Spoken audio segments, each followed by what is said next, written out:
Ciao, Tenders here. If you haven't watched the first part, go watch it right now. From 1985, Chicago DJs began making original songs in comparison to the remixes I talked about in the last video, taking inspiration from pre-existing disco and dance styles that were already proven to work. And these type of songs appealed more to the Black, Mexican American and gay community. In March 1987, some Chicago house DJs started an international house music tour, which boosted house's popularity in the UK. And it was during these days that house subgenres began to develop.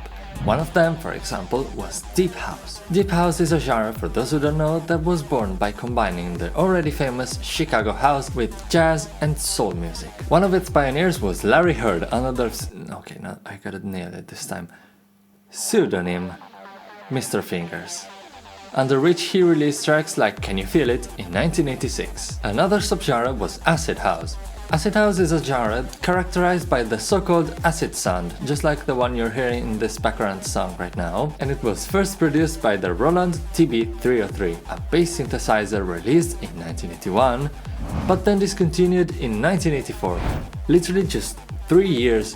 Just like the 808. Okay, well, at least this time the reason is different, because whereas the 808 was discontinued because of the lack of semiconductors in stock and also because electronic music wasn't really popular when it came out, the 303 had what people described as an unnatural sound that just wasn't liked back then and didn't appeal to its desired audience, which was people who wanted to replace bass guitars. Once again, just like the 808, second-hand units started becoming more adopted and its sound more popular, just like, for example, in... I already know I pronounce it poorly, so sorry for any Indian fans. Karanjit Singh's album Synthesizing 10 Ragas to a Disco Beat, released in 1982, but only later discovered and labeled as the precursor of Acid House. That's because unfortunately it wasn't well known in the 80s, but thanks to a re-release in 2010, it started gaining some notoriety, and especially it attracted attention on how it anticipated the acid house movement by 5 whole years. In fact, before this was brought to the spotlight, the album that was considered to be the origin of acid house was Acid Tracks, released in 1987 by Future, a group of 3 DJs. They described their discovery of the acid sound, which happened in 1985, as a mistake, as the TB-303 they had already had the acid sound loaded in when they turned it on. So they decided to slam some drums on it and send it to Ron Hardy, a Chicago DJ who immediately played it to the audience. And what do you think he did when he played it and saw people leaving the dance floor? That's right, he played it 3 more times until people eventually started liking it. However, Chicago house started declining in 1988 after police started curbing many events and parties, which led to a dramatic downfall in sales of up to 90% by the end of the year. In the meantime, in the summer of 1988, a huge rave movement was born in the UK. Acid and house music were quickly catching on in clubs, as well as some peculiar ways to have fun. One of the first clubs to introduce acid house in the UK was Shoom, opened in 1987, and it was very famous for its very thick fog, exclusive atmosphere, and of course, acid house. Another acid house club was Strip, opened in 1988, and it was a club specifically focused on acid house. It also became famous thanks to its patrons, who weren't necessarily quiet in and especially outside of the club, spilling into the streets and attracting armed forces. The situation started getting so out of hand that after-hour clubbing became illegal and many restrictions were enforced. For example, a law was passed in 1990 that fined £20,000 to whoever hosted illegal parties or events. This, along with many other anti-club laws, forced event hosts to move their parties into warehouses and more secret places, developing the birth of raves. Media coverage also helped this phenomenon. There was a newspaper called The Sun which used to promote acid house. For example, in an article written on the 12th of October 1988, it talked about the genre in a positive and cool way and ran promotions for acid smiley face t-shirts that were representative of this genre. But its support was abruptly interrupted on the 19th of October 1988, just 7 days after the article I just talked about, where the headline quoted evils of ecstasy, linking acid house to this new drug and basically signing its decline. In fact, acid house didn't only become a synonym for raves and clubs, but also for drugs. Participants at this kind of parties were using what were called club drugs, a type of recreational drugs that were used in clubs, for example MDMA, first reported in 1985, cocaine and LSD. Before going on, I know I'm on the edge of monetization right now, so I'd just love to remark that I do not promote the usage of drugs in any kind of way, and just describing an historical event. These drugs were especially popular due to their ability to enhance the experience for the ravers, but at the same time they induced addictions and several health problems like breathing issues, nausea, confusion, and also it sometimes led to cardiac arrests and overdoses. House music was also being developed in Ibiza, especially since DJ Alfredo, the father of Balearic House, moved to the Spanish island in 1983. A lot of innovations and experiments were constantly shaping the house style, and it was eventually starting to become a characteristic sound of its own. Clubs like Amnesia opened in 1976, saw huge parties and raves where DJ Alfredo was playing mixes of rock, pop, disco and Ibiza house, and they also managed to become an influence on the British house scene, moving from the European scene all the way to Detroit, because it's during these days that Detroit Techno was born. The first people that experimented with this genre were the Belleville 3, a trio of American DJs that, funnily enough, weren't an official trio due to the fear of media press and such, and only became official in 2017. They used synthesizers, of course, to produce their music, and one of their characteristic sounds was the Korg MS-10, an analog synthesizer introduced in 1978. The first techno track from the trio was done by Juan Atkins, one of the members, with Rick Davies, with whom he formed the duo Cybotron. Under this name they released this track in 1981 called Alleys of Your Mind. After a while though, this duo split up due to creative differences, and Atkins decided to establish his own label in 1985 called Metroplex, and the first track he released there was No UFOs. One thing that's quite interesting to note is that Detroit Techno is heavily focused on dystopian and extraterrestrial themes, with a heavy influence from futurism, unlike most electronic genres of the time. One track that particularly stood out was Strings of Life by Derek May, one of the members of the Belleville 3, which was a way darker representation of the Detroit electronic music scene, and also defined the close connection between house and techno. But it's worth noting that it wasn't yet called techno at the time, it was just a more experimental side of Detroit house music. The term techno was coined by Atkins with his track Techno Music, a name that was probably inspired by another track he did, released in 1984,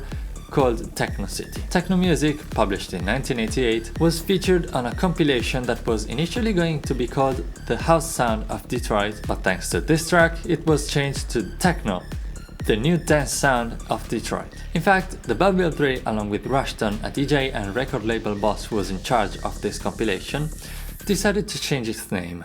And they didn't want a regional name like Detroit House or something, but instead chose a name that they were already using: Techno. In Germany instead, a DJ working at a music record store in 1982 called Talla decided to define techno as any kind of technologically created dance music. Talla also used this term in 1984 to trademark his event at the no-name club called Techno Club, which was later moved in 1987 to the Dorian Gray Club. It's still considered to be the first event in Germany to play almost exclusively EDM, and it helped spread electronic music throughout the whole country. In fact, among today's 50 dates, I'd love to add the German reunification on the 9th of November 1989, because, as claimed by the German DJ Paul van Dyk, techno played a crucial role in bringing together the West and the East Germany during these hard times. In the late 80s, Frankfurt artists started experimenting with cassette tapes, forming what is now called the Frankfurt tape scene. These young talents used cassette tapes to create sort of mashups between existing tapes that were sold in that same music record store and additional electronic sounds. Some of these young artists emerged from this underground scene, but all of them played an important role in the innovation of electronic music. By 1987, Chicago house influenced the German scene as well.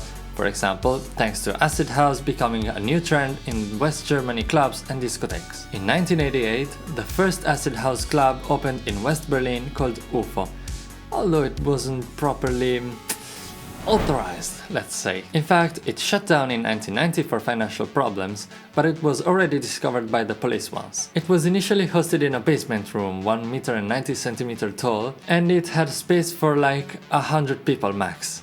My claustrophobia could never. However, once this club closed down, its owners opened the Treasure Club in 1991, and it became one of the most famous techno clubs in the world. Now that we are approaching the end of the 80s and the beginning of the 90s, it's time to talk about one of the genres that started skyrocketing in popularity at the time, trance music. One of the first trance tracks released in 1988 is What Time Is Love Pure Trance by the KLF. A German producer called Sven Väth is also considered to be one of the fathers of trance. He traveled to Goa, a city in India and a hippie capital in the 60s and 70s. The city was also famous because throughout the 80s, its mainly underground music was a combination between industrial and new beat music and India's spiritual culture. After Väth's trip to Goa, he decided to share this type of hypnotic sounds with the German electronic scene as well. He launched a label along with 2 other producers in 1990 called IQ, which mainly specialized in trance music.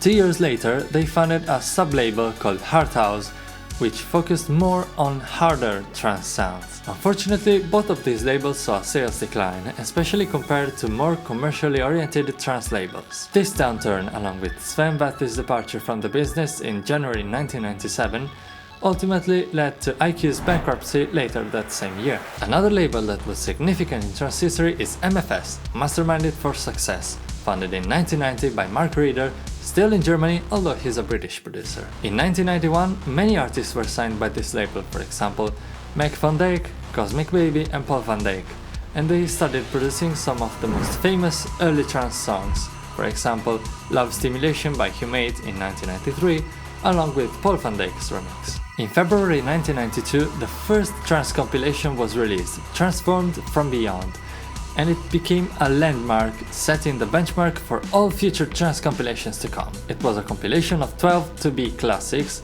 all mixed and sequenced by Cosmic Baby and Meg van Dijk. Man, I'm sorry to all the Dutch speakers, but as an Italian, it's really hard to pronounce these names. In the UK side of things instead, there was another label launched in 1993 by Simon Barry called Platypus Records.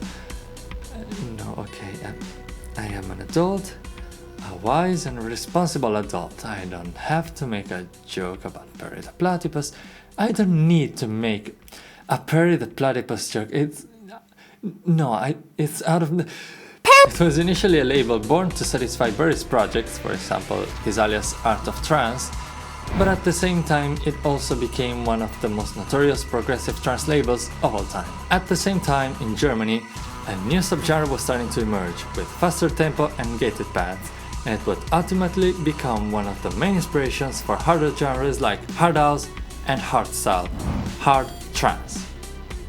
How many times did I say hard? One of the most influential hard trance labels was, and still is, Bonsai Records, founded in 1992 in Belgium. Yes, not in Germany. In South Africa, the house movement was starting to emerge in the early 90s as a completely different genre called Kwaito. Kwaito is a subgenre of house music that includes sounds typical of African traditions like percussions and Afrikaans lyrics, and it has a slower tempo than regular house. Other genres that became popular in the early 90s were breakbeat, hardcore, jungle, and drum and bass. They were all characterized by syncopated beats, a wide usage of samples, and faster tempos. This kind of genre was initially named hardcore rave, but since 1991, some of these songs with heavy bass lines and Jamaican samples were starting to be called jungle techno, later just shortened to jungle. Jungle started getting some fame in the 90s, also thanks to its association with Jamaican culture, but also some criticism due to its aggressive sounds and themes of violence. However, by 1995, some jungle producers began to shift away from this genre,